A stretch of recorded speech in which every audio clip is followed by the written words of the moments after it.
Hola a todos, vamos a explorar una herramienta muy poderosa de Windows llamada Diskpart y aprenderemos algunos de sus comandos clave. Pero primero creo que es importante hablar sobre qué es Diskpart.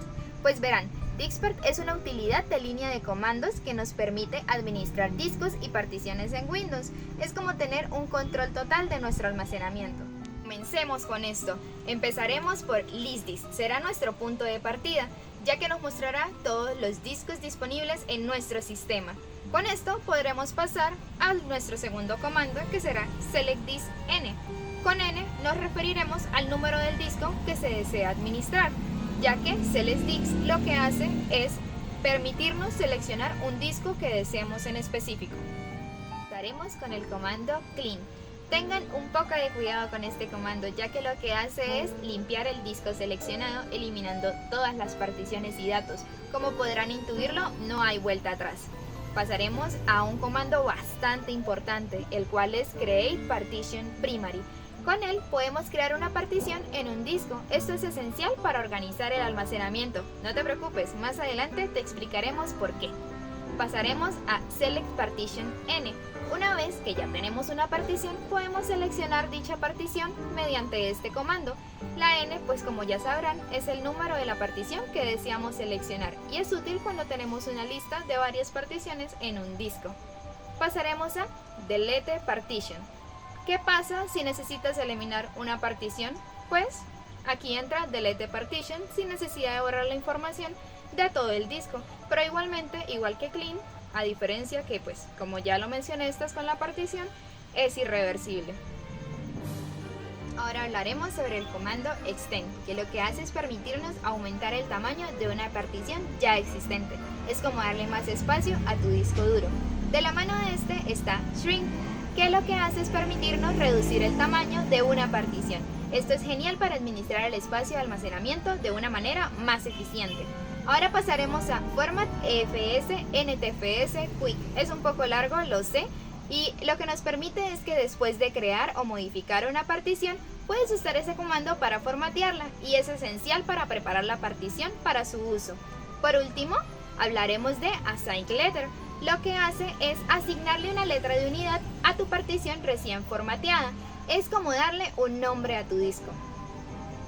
Y con estos comandos estarás listo para gestionar tus discos y particiones con Diskpart. Pero espera, hablamos tanto de partición y ¿qué es una partición? ¿Y cómo es eso de que debo asignarle una letra a un disco como si fuera su nombre? ¿Qué pasa si no lo hago? Pues verán, primero hablemos sobre el asunto de las particiones. Una partición es el nombre que se le da a cada división presente en una sola unidad física de almacenamiento de datos, es decir, un disco. Cada que se entienda, tener varias particiones es como tener discos duros dentro de un disco duro, cada uno con su sistema de archivos y funcionando de una manera diferente. Las particiones pueden utilizarse con varios fines. Por una parte, puedes tener una dedicada a guardas datos sensibles, con medidas de seguridad que tú desees para que no interfieran con el resto del sistema, así como las copias de seguridad, aunque también se puede utilizar para instalar diferentes sistemas operativos. Existen tres tipos de particiones, que son las primarias, las extendidas y las lógicas. Primero que todo, una partición primaria son las divisiones primarias que se le hacen a un disco, y de estas dependen de una tabla de particiones, y son las que detecta el ordenador al arrancar. En ellas, sí, es donde se instalan los sistemas operativos. Un disco duro completamente formateado contiene en realidad una sola partición primaria ocupando todo su espacio. Pasaremos a las particiones extendidas o también llamadas particiones secundarias. Solo las podemos usar para almacenar datos. Dentro de ellas podremos hacer tantas otras particiones como queramos. Y pues aquí está lo gracioso, que esas particiones dentro de la partición extendida son las llamadas particiones lógicas. Estas particiones se hacen dentro de la partición extendida, como ya dije, y lo único que necesitarás es asignarle un tamaño, un tipo de sistema, ya sea FAT32 o NTFS, y estará lista para ser utilizada. Además, funcionan igualmente como si fueran dispositivos independientes. Tal vez nuestra duda sobre la asignación de la letra sea resuelta más adelante. Sigamos con mi compañero. Ya hablamos de asignarle una cierta letra a una partición, pero ¿realmente qué significa esto? Bueno, el sistema operativo le asigna una letra a los discos. Esto es por la razón de facilitar el acceso y la gestión a ese disco.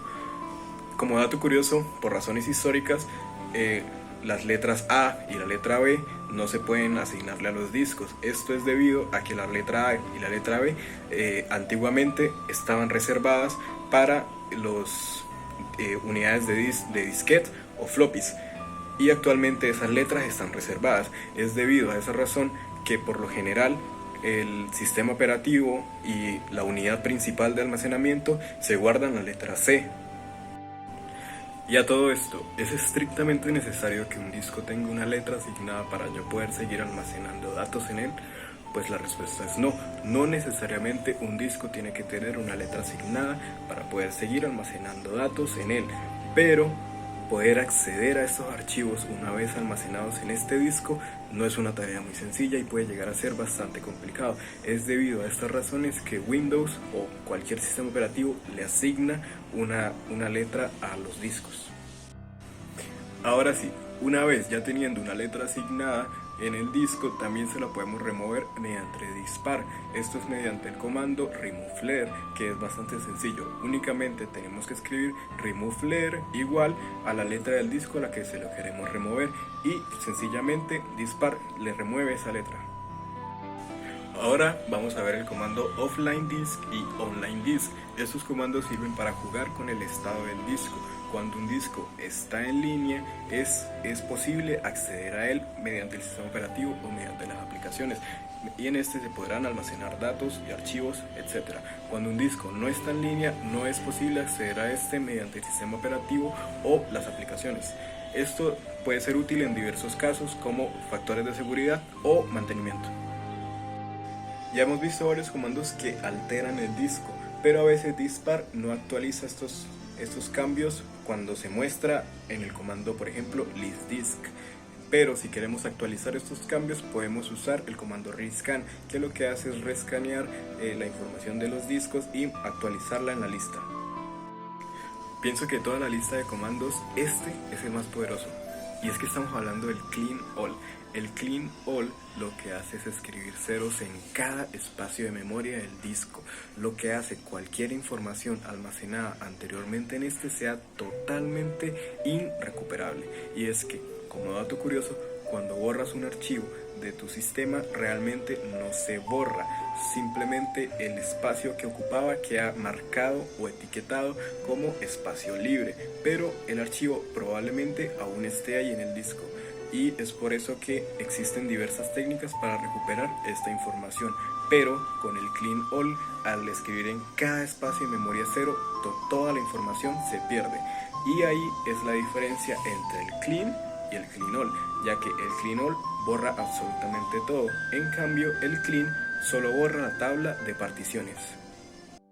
Por cierto, no les puedo mostrar completamente el proceso de este comando debido a que es un proceso bastante lento, ya que tiene que escribir 0 en cada espacio de memoria, y dependiendo del disco y su capacidad es un proceso que puede tardar hasta horas.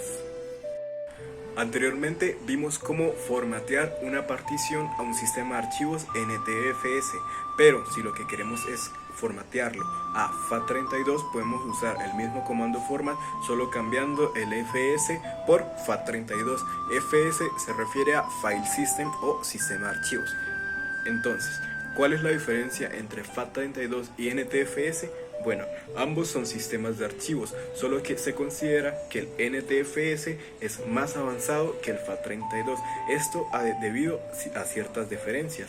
La principal diferencia es la capacidad, y es que FAT32 no puede permitirse manejar archivos mayores a 4 GB y NTFS no tiene esta restricción. Otra diferencia también es la compatibilidad, y es que FAT32 funciona mejor en sistemas de archivos no Windows. En cambio, NTFS tiene ciertos problemas de compatibilidad y acceso en sistemas no Windows. Si quisiéramos borrar volúmenes en vez de borrar particiones, podemos usar el mismo comando delete y solo cambiar por volumen. Hay que tener cuidado con este comando, ya que todos los archivos almacenados en ese volumen desaparecerán. Si se nos llega a olvidar algún comando de dispar, no necesitamos buscar una lista de comandos en internet, ya que dispar nos tiene ayuda, y esto es mediante el comando help. Este comando nos muestra una lista completa de comandos que podemos usar. Además, se puede usar el help en un comando específico. Esto se hace uniendo el comando y el help. Entonces, si yo quiero saber qué hace el help o con qué lo puedo usar el select help. Entonces, dispar me va a mostrar unas opciones para usar el select, como select this, select partition o select volumen. Y finalmente, cuando terminemos nuestras tareas en dispar, podemos cerrarlo mediante el comando exit. Y hasta acá ha llegado mi intervención. Espero que hayan aprendido y les sea útil este conocimiento sobre el manejo de discos. Resolviendo esa interrogante, un disco duro es un dispositivo de almacenamiento de datos no volátiles y con un volumen debemos entender que una vez que una partición se ha montado, se le puede llamar un volumen. ¿Qué queremos decir con esto? Podemos pensar que los volúmenes son como el etiquetado, como una puerta que nos da visibilidad a un cuarto funcional que son las particiones. Y con esto por fin llegamos al final del video. Espero les haya gustado y hayan aprendido un poco más acerca de Diskpart y sus funcionalidades. Así que si les gustó, denle like.